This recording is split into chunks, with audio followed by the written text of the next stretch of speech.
इस वीडियो में हम डीजी के ए, बी, सी और डी चेक के बारे में बात करने वाले हैं कि ये चारों चेक डीजी में क्यों किए जाते हैं और कब कब किए जाते हैं। डीजी में चेक्स का मतलब इसकी पीपीएम या फिर एक तरह की रेगुलर मेंटेनेंस को हम मान सकते हैं, ताकि डीजी में जो भी छोटी मोटी दिक्कतें आती हैं उनको समय रहते दूर किया जा सके, जिससे फ्यूचर में डीजी में किसी भी तरह का कोई भी ब्रेकडाउन आने से बचा जा सके। अगर डीजी में कोई बड़ा ब्रेकडाउन आ जाता है तो ऐसे में बहुत सारे पैसों का लॉस हो सकता है, तो इसीलिए ये सब चेक किए जाते हैं। इसके साथ ही इनके द्वारा जो डीजी के काम करने की अक्षमता यानी एफिशिएंसी है वो भी बढ़ाई जाती है, इसीलिए हम डीजी का रेगुलर मेंटेनेंस करते हैं। तो चलिए अब एक एक करके बात करते हैं कि डीजी के जो ए, बी, सी, डी चेक होते हैं वो कब किए जाते हैं और इनमें क्या क्या करना होता है। सबसे पहले बात करें ए चेक की, तो इसको हम डेली मेंटेनेंस भी कह सकते हैं। इसमें हमें सबसे पहले डीजी की क्लीनिंग करनी होती है, यानी डीजी में जो इंजन लगा होता है और उसके आसपास की जो भी जगह है कपड़े से उन सभी की अच्छी तरह से सफाई करनी चाहिए। एक बात जो हमें डीजी की मेंटेनेंस करने से पहले ध्यान में रखनी चाहिए वो ये है, अगर हमारा डीजी ऑटो और मैनुअल दोनों में चालू होता है तो हमें अपने डीजी को सबसे पहले मैनुअल में करना चाहिए, ताकि अगर पावर कट हो जाए तो डीजी अपने आप चालू ना हो, क्योंकि उस टाइम पे हम वहाँ पे काम कर रहे हैं और अगर ऐसे टाइम पे डीजी चालू होता है तो हमारे साथ कोई भी हादसा हो सकता है। क्लीनिंग के बाद हमें डीजी का जो इंजन ऑयल होता है यानी ल्यूब ऑयल जिसको हम बोलते हैं उसको चेक करना चाहिए। उसका लेवल हमें चेक करना चाहिए कम है या ज्यादा है। डीजी में एक स्ट्रिप लगाई जाती है, इस स्ट्रिप की मदद से हम ल्यूब ऑयल का जो लेवल है वो चेक कर सकते हैं। इसमें हाई और लो लेवल लिखा होता है, अगर लो लेवल से नीचे चला गया है हमारा ल्यूब ऑयल तो हमें इसका टॉप अप करना चाहिए। इसके बाद हमें डीजी का जो कूलिंग सिस्टम होता है उसको चेक करना होता है। जो हमारा रेडिएटर होता है वहाँ पे हमें देखना है कूलेंट का जो लेवल है वो सही है कि नहीं है। अगर सही नहीं है तो हमें उसको पूरा करना चाहिए, और जो इसकी रेडिएटर की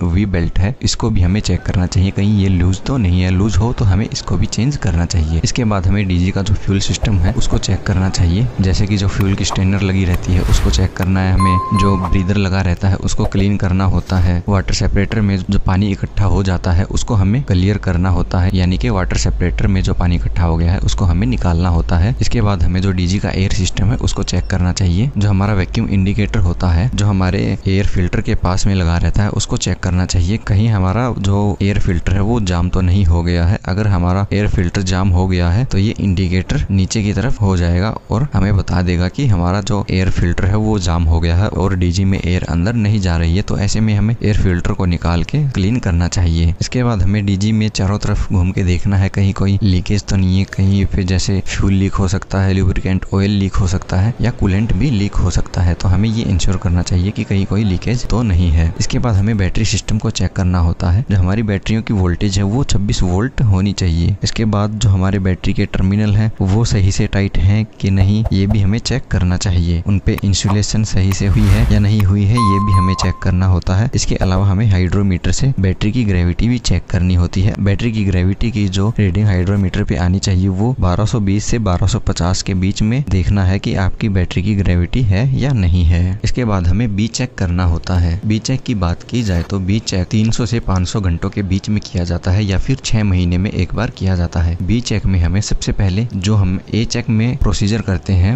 वो हमें पूरा का पूरा फॉलो करना होता है। इसके अलावा बी चेक में हमें इंजन ऑयल को चेंज करना होता है। डीजी में जो ऑयल फिल्टर लगे हैं इन ऑयल फिल्टर को भी बी चेक में चेंज करना होता है। बी चेक में हमें जो कूलिंग सिस्टम है वो प्रॉपर तरीके से चेक करना होता है। ल्यूब ऑयल फिल्टर के साथ साथ हमें यहाँ पे फ्यूल फिल्टर और वाटर सेपरेटर को भी चेंज करना होता है अगर यहाँ पे चेंज करने की जरूरत है तो। बी चेक में हमारा एयर सिस्टम भी हमें चेक करना होता है। मेनली यहाँ पे जो हमारा एयर फिल्टर होता है उसको हमें चेंज करना होता है। इसके अलावा डीजी में जितने भी होज पाइप लगे हैं उन सभी को चेक करना होता है कि कहीं किसी होज पाइप में कोई क्रैक तो नहीं आया है, कोई होज पाइप फटा तो नहीं है। अगर कोई फटा हुआ या दरार आया हुआ होज पाइप आपको मिलता है तो आपको उसको फिर चेंज कर देना चाहिए। इसके बाद आता है सी चेक। अब सी चेक के बारे में आगे बात करने से पहले दोस्तों हम आपसे बताना चाहेंगे, अगर आप मोटर स्टार्टर के बारे में सीखना चाहते हैं, चाहे वो सिंगल फेस हो, 3 फेस हो, रिवर्स फॉरवर्ड स्टार्टर हो, या फिर आप ये सीखना चाहते हैं कि मोटर के लिए एमसीबी, वायर और कॉन्टेक्टर का सिलेक्शन कैसे किया जाता है, तो इसके लिए हमने एक ई बुक बनाया है। इस ई बुक में आप मोटर स्टार्टर के बारे में ये बहुत सारी बातें सीख सकते हैं। तो इसको खरीदने के लिए आप नीचे डिस्क्रिप्शन में दिए गए लिंक पे क्लिक कर सकते हैं। तो अब बात करें सी चेक की, तो सी चेक हर 1500 घंटे या फिर 2 साल इन दोनों में से जो भी पहले हो जाए तब किया जाता है। सी चेक में सबसे पहले ए और बी चेक में जो भी हमने किया है उसे दोहराना होता है। इसके बाद हमारे डीजी का जो फ्यूल टैंक होता है जिसे हम डे टैंक कहते हैं उसकी हमें क्लीनिंग करनी होती है। डीजी में जो वाटर रेडिएटर लगा रहता है उसको भी हमें केमिकल की मदद से साफ करना होता है। है। इसके अलावा जितने भी पंप और कूलिंग फैन हमारे डीजी सिस्टम में दिए गए होते हैं उन सभी को चेक करना होता है। अगर उनमें कोई दिक्कत है तो फिर उसे हमें दूर करना चाहिए। इसके बाद आता है डी चेक। डी चेक की बात की जाए तो डी चेक हर 6000 घंटे या फिर 3 साल इनमें से जो भी पहले हो जाए वहीं पे हमें डी चेक करना होता है। डी चेक में हमने सबसे पहले ए, बी और सी ये तीनों चेक में जो भी प्रोसीजर फॉलो किया था वो करना होता है। इसके बाद डीजी में जो फ्यूल इंजेक्टर लगा होता है हमें उसकी सही से क्लीन करके उसको कैलिब्रेट करना होता है। डीजी में जो गैस किट या फिर सील लगी होती है उन सभी सील को हमें एक एक करके बदलना होता है। और डीजी में जो फ्यूल पंप होता है हमें उसका भी कैलिब्रेशन चेक करना होता है कि अगर उसमें कोई दिक्कत तो नहीं है। अगर दिक्कत है तो डी चेक में हमें उसका कैलिब्रेशन करना होता है। डीजी में जितने भी नट बोल्ट लगे हुए हैं हमें उन सभी को टाइट करना होता है, क्योंकि डीजी जब लगातार चलता रहता है तो उसमें वाइब्रेशन के कारण जो हमारे नट बोल्ट है वो ढीले हो जाते हैं और अगर हम उनको टाइट नहीं करेंगे तो एक समय बाद वो बिल्कुल खुल के अलग हो जाएंगे, जिससे हमारा डीजी डैमेज हो सकता है। तो ऐसे में हमें जितने भी नट बोल्ट हैं उन सभी को भी टाइट करना चाहिए। डीजी में जो कूलिंग सिस्टम लगा रहता है हमें उसकी डिस्किलिंग करनी होती है डी चेक में। डी चेक में हमें जो डीजी में वाइब्रेशन डंपर दिए गए होते हैं वो भी हमें चेक करने होते हैं। जो डीजी का बेस है वहाँ पे आपने कुछ स्प्रिंग या बड़े बड़े रबड़ लगे देखे होंगे, इनको ही हम वाइब्रेशन डंपर कहते हैं। इनको अच्छी तरह से हमें चेक करना चाहिए। इसके बाद डीजी में जितनी भी सेफ्टी लगी रहती है उन सभी को हमें एक एक करके डी चेक में चेक करना होता है। इसके अलावा डीजी में हमें टर्बो चार्जर को भी जांचना होता है कि वो सही से काम कर रहा है या नहीं कर रहा। इसके अलावा अगर आपको